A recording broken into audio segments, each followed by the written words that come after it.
spam. The word conjures images of Vikings singing its praises, a chorus of spam, lovely spam, echoing through the ages. This iconic sketch from Monty Python's Flying Circus has become a cultural touchstone, a piece of comedy history that continues to resonate with audiences even today. It's a glorious absurdity courtesy of Monty Python, a troupe known for their surreal and often nonsensical humor. Their ability to turn the mundane into the extraordinary is unparalleled. The sketch that somehow made canned meat hilarious. Who would have thought that a simple can of processed meat could become the centerpiece of such a memorable comedic moment? But little did those comedic geniuses know. They unleashed a term that would define the digital age, albeit in a far less amusing way. The word spam will take on a life of its own, far beyond the realms of comedy, albeit in a far less amusing way. The digital age brought with it a new kind of spam, one that fills our inboxes with unwanted messages and advertisements.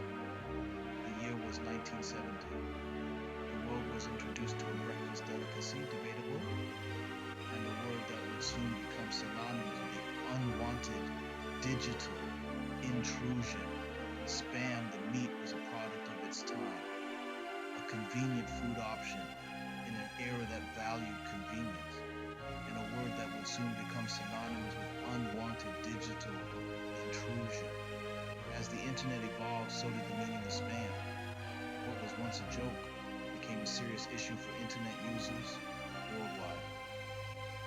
The Monty Python sketch, a masterpiece of comedic timing and repetition, cemented spam in our collective consciousness. The repetitive nature of the sketch mirrored the repetitive nature of digital spam, creating an unintended but fitting parallel. Cemented spam in our collective consciousness. Little did we realize that single-syllable word born from a can of processed meat would evolve into a digital plague. Little did we realize that single-syllable word born from a can of processed meat would evolve into a digital plague. The transformation from a comedic element to a digital nuisance is a testament to the unpredictable nature of language and culture would evolve into a digital plague. Fast forward a few decades, and spam no longer meant a questionable breakfast choice. Fast forward a few decades, and spam no longer meant a questionable breakfast choice. It transformed into the bane of our online existence, a digital nuisance clogging our inboxes and polluting our online experiences. Oh, the irony. It transformed into the bane of our online existence, a digital nuisance clogging our inboxes and polluting our online experiences. Oh, the irony. From a sketch designed to make us laugh, a monster was born. A digital nuisance clogging our inboxes and polluting our online experiences. Oh, the irony. From a sketch designed to make us laugh, a monster was born. A monster made of unsolicited emails, unwanted advertisements, and enough digital detritus to choke a server far. From a sketch designed to make us laugh, a monster was born. A monster made of unsolicited emails, unwanted advertisements, and enough digital detritus to choke a server far. The legacy of spam, the meat, lives on in its digital offspring, a constant reminder that even the most innocuous things can have unintended consequences. A monster made of unsolicited emails, unwanted advertisements, and enough digital detritus to choke the server farm. And so, the legacy of spam, the meat, lives on in its digital offspring, a constant reminder that even the most innocuous things can have unintended consequences, and enough digital detritus to choke the server farm. And so, the legacy of spam, the meat, lives on its digital offspring, a constant reminder that even the most innocuous things can have unintended consequences. And so, the legacy of spam, the meat, lives on in its digital offspring. A constant reminder that even the most innocuous things can have unintended consequences.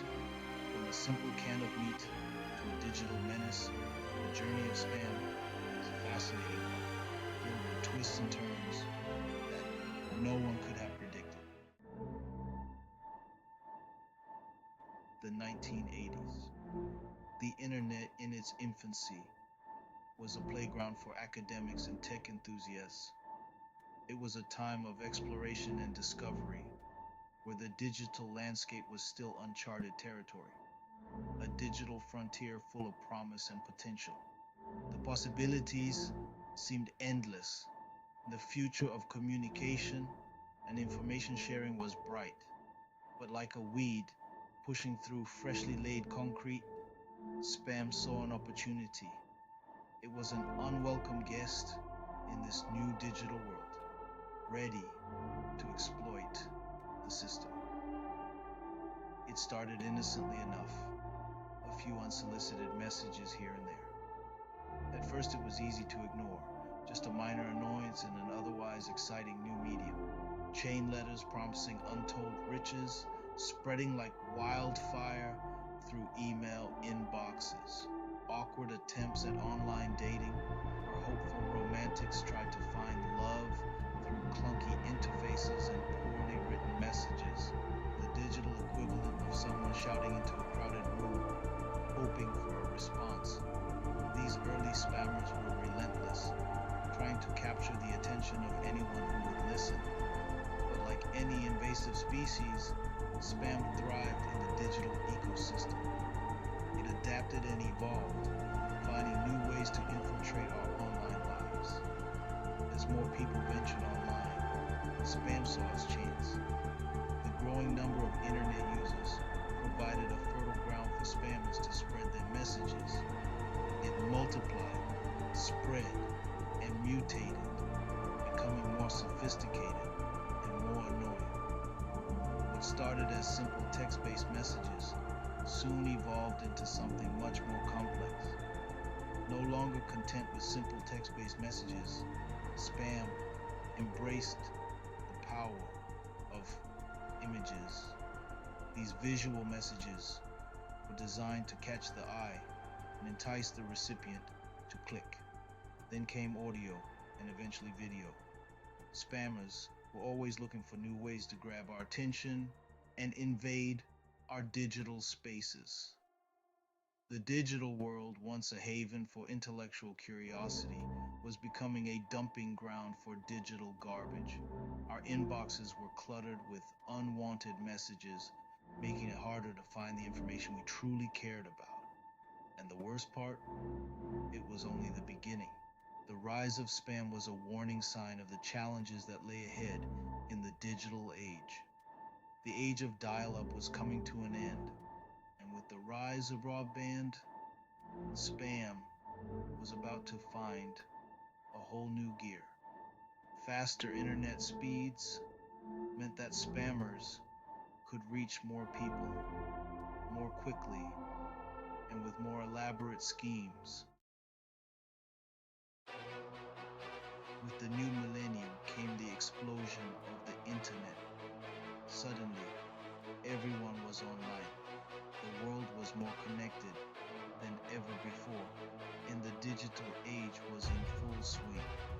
Grandparents were emailing photos of their cats, sharing memories, and staying in touch with family members across the globe with just a few clicks.